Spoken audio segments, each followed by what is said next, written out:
Zach, my question to you is, have you caught your breath yet?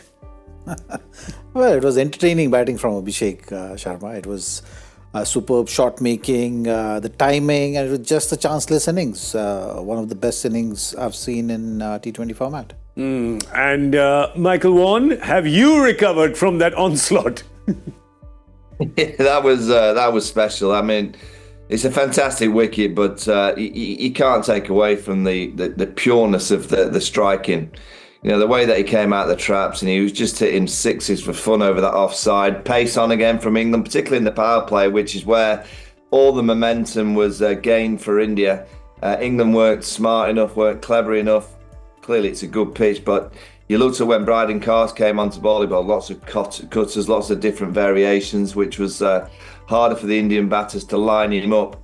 And that's if you just bowl predictably on this kind of surface, well, the ball's going to travel into the stands. But I agree with Zach, that's one of the best T20 innings that I've ever seen. Yeah, it is in fact the highest T20 innings played for India ever. It's the highest score ever hit by an Indian batter. And geez, it was something else. I mean, 250 strike rate, there's 13 sixes, there's 7 boundaries.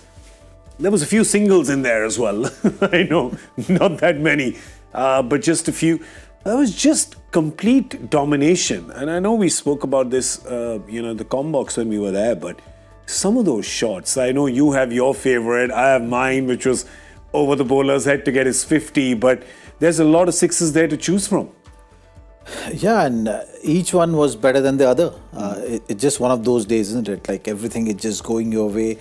I think the intent he has shown throughout his career has been this, the revival of Abhishek Sharma at the franchise level and then getting a call for the Indian team was predominantly because of this kind of intent and approach. But to be able to do it at this level and doing it consistently, a lot of work has gone in. A lot of mental aspect of things also comes into play, I feel, because it's not easy. You can't just go bang bang all the time. You got to have a method to it, and clearly he has figured out that method, which is just looking to go straight down and then figuring, depending on the length, to go offside or onside. But the man has got the ability to do that and do that consistently. Yeah, it really was a traffic-stopping innings. But it doesn't take much to stop traffic in Mumbai, but this really was one of those traffic-stopping innings. But which one of those sixes did you like, Michael? Oh, I must admit I enjoyed quite a few of them, but I think there was an early one off Jofra Archer where he cut it over point.